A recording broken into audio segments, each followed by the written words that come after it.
무슨 얘기인지 아시겠습니까? 이게 농구고, 물론 미국이라는 나라가 이 잘 살게 된 시기는 그 전쟁 때죠. 전쟁 때. 여기는 미국이라는 나라는 결국은 지금 베트남, 인도, 인구 많은 시장으로 가죠. 결국 중국은 이제는 더 이상 힘들 겁니다. 뭐 세계의 공장이라고 해도 이제 눈을 돌리기 시작을 했기 때문에 힘들고, 먹거리라는 게 결국은 그 기후예요. 기후입니다. 기후고, 이게 우리가 지금 문제가 되는 게, 저번에 제가 영상에서도 몇 번 설명했지만 뭐 45%인데 동물한테 23%인데 이건 설명을 안 해도 되겠죠. 안 해도 될 것 같고, 어떤 문제가 있느냐면은 한국은 외국의 땅이 있잖아요. 농사를 지을 수 있는 땅이 거의 없어요. 한 1%가 2% 지을 수 있는 땅이 있대요. 근데 일본 같은 경우는 자국이 아닙니다. 자국이 아니고 외국의 땅, 농사 지을 수 있는 땅을 뭐 국토의 그 저기 일본 그 국민의 뭐 5배가 먹을 수 있는 양을, 농사를 지을 수 있는 땅을 보유를 하고 있어요. 차세대 먹거리라는 게, 저는 차세대 먹거리는 이제는 그냥 식량이라고 봐요. 이게 식량에 있는 거지. 다른 거는 이제는 우리, 이게 세계 인류가요, 기술력이 너무 많이 발달을 했습니다. 기술력이 너무 많이 발달을 했고, 제일 문제가 되는 게 지금 탄소 이 자체가 환경 기후 때문에 지금 벌어지는 상황이거든요.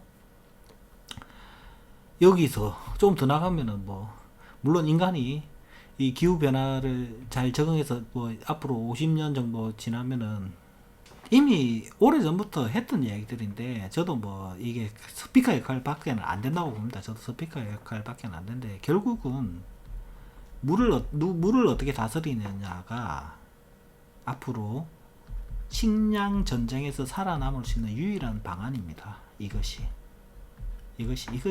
말고는 방법이 없어요. 물을 어떻게 다스리냐가, 이제는 더 이상 우리가 뭐 이렇게 과학이나 뭐 어떤 문명이 발달할 필요가 없는 세상이 돼버렸잖아요. 우리 지금 여기 계신 분들 중에서 40대, 50대 분들이 가장 많이 계신데, 여기서 예전에 젊었을 때 터미네이터로, 그 영화로 보던 터미네이터나 저 우주과학이라는 게 현실이 다 돼버렸잖아요. 현실이. 근데 왜 영화에서도 보면 그렇잖아요. 요즘에 미래의 영화를 보면은 전부 다 폐허가 돼가지고, 폐허가 된 상태에서 막 그 사이버랑 전쟁하고 먹을 거 없어서 싸우고 막 그러잖아요. 이제 그 시대로 온다니까. 식량이 전쟁이 시대로. 과학 기술은 더 이상 너무 보편화됐기 때문에 큰 의미가 있지는 않다고 생각이 듭니다. 그리고 저기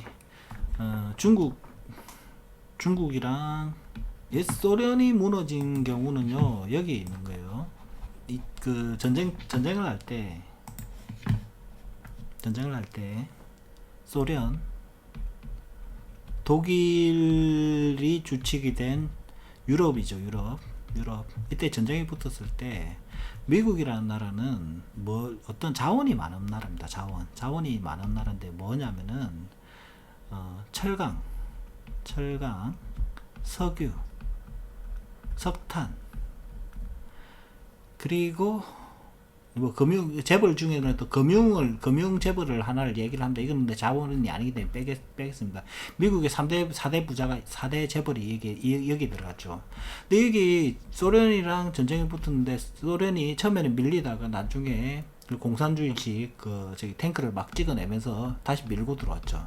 이때 사실 미국은 유럽에 빚을 지고 있던 나라였어요. 근데 철강을 여기다 다 갖다 팔아버린 거야. 다 갖다 주고, 근데 유럽이 돈을 바로 갚을 수가 없는 상황이죠. 갚을 수가 없는 상황이니까 어떻게 했느냐면은, 미국이, 여기는 자유주의고 여기는 공산주의잖아요. 저는 중국은 이미 갈라졌다고 봅니다. 이미 그건, 근데 지금 황동환님 얘기하시는 거는 식량을 확보하는 거랑 상관이 없는 거라는 거죠. 이미 중국은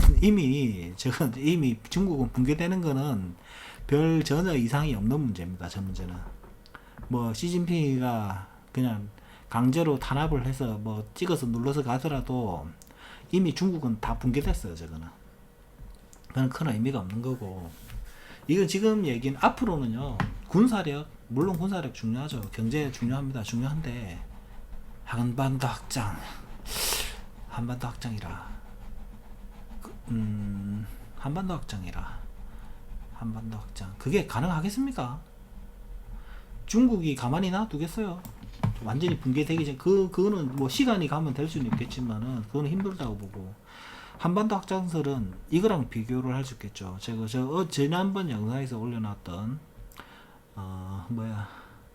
저 일본 그 합의가 뭐지? 프라자 합의. 자, 일본, 독일 두 나라에 해당되는 얘기였어요. 해당되는 얘기인데 일본은 망하고 독일은 그렇지가 않았죠. 근데 그 국력도 이제는 국력이, 그러면 국력이라는 게 경제잖아요. 경제인데 경제라는 건 앞으로 식량으로 돌아갑니다. 식량으로. 그럼 식량을 보유한 나라 경제력이 강해지는데 훨씬 더 식량을 가진 나라 강해지는데, 그거는 물론 항동환님 말처럼 중국에 종잣돈이 굉장히 많이 있어요. 미국이랑 중국이 종잣돈은 굉장히 제일 많이 있습니다. 우리도 구제금융 받는 조건이 종잣돈을 미국에 IMF가 넘기는 조건으로 받아줬어요. 물론 그거는 뭐 미래를 봤을 때 굉장히 중요하기는 한데, 이건 현실 경제랑은 조금 거리가 있는 거니까. 근데 여기서 다시 돌아가면 일본이랑 독일이랑 어떤 차이가 있었느냐? 그럼 독일도 망했는데 어떻게? 근데 독일은 이 시기에 동독 서독이 통일을 해버렸죠. 이게 힘든 게 눌러진 거. 예, 하여튼 근데 이게 너무 이게 뭐 멀리 온 것 같다. 너무 멀리 온 것 같은데, 세계 경제는 어쨌든 간에 이렇게 돌아가기는 할 겁니다. 하는데 앞으로는 식량이에요. 식량이랑 기후를 어떻게 잡느냐. 여기 왜 이게 중요하냐면은, 중국이 경제 성장을 하지 않는데 힘이 있었을까요? 절대로 그렇지 않습니다. 경제 성장이라는 거는 과학과 자본, 네, 같은 거예요. 같이 되는 겁니다. 그러면은 여기에 기술이나 이런 것도 다 들어가죠. 앞으로 농업 기술이 여기서 가장 큰 성장을, 농업을 잘하고 탄소를 죽이는 탄소를 없애는, 여기서 지금 그래서 전부 다 전기차 넘어가는 거잖아. 왜 주식이 보면 전기차, 바이오 이쪽으로 다 올라가는 이유가 여기 있잖아요.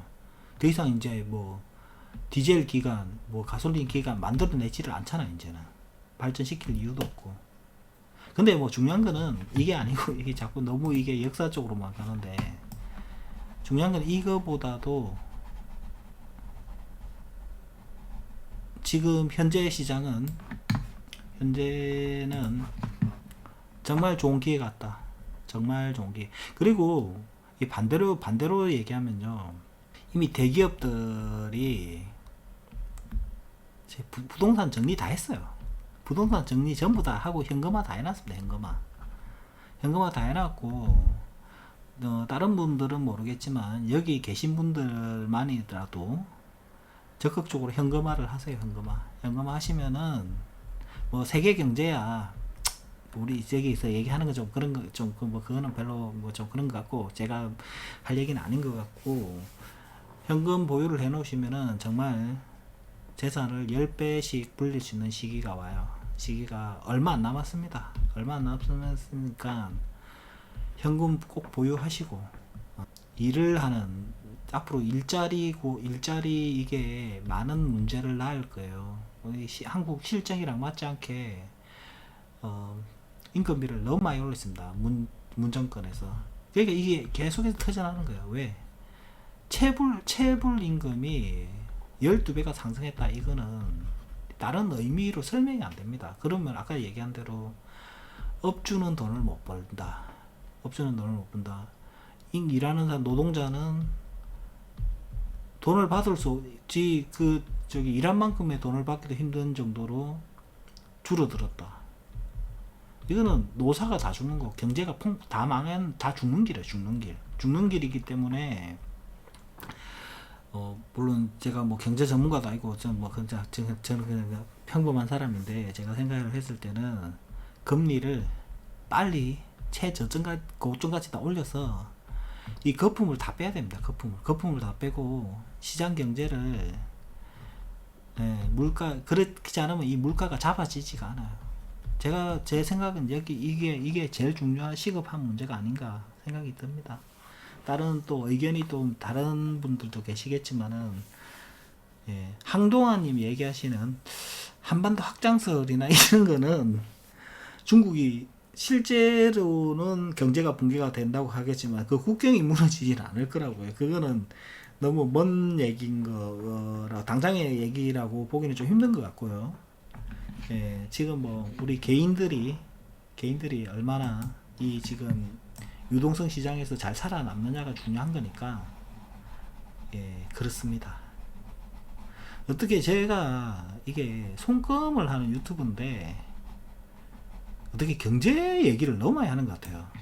경제 얘기를 너무 많이 하고, 이제는 근데 제가 이미 자산 시장에 대해서 폭락을 할 거라는 얘기를 다 했기 때문에, 이제 이 얘기는 저는 이제 더 이상 할 얘기가 없고, 지금 이제는 아까 한동환님 얘기대로 매수 잘해서 부자를 만드는 상담이 돼야 돼요. 이게 제일 중요한 겁니다.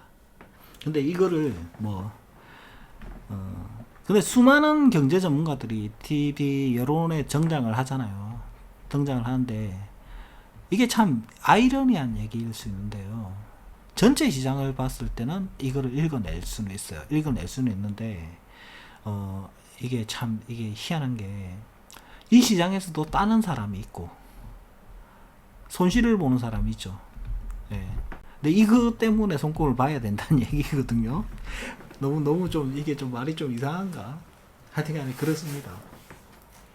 근데 이 시장에서도 따는 사람이 있고 잃는 사람이 있어요. 잃는 사람이 있고, 그리고 지방에 지금 특정 지역은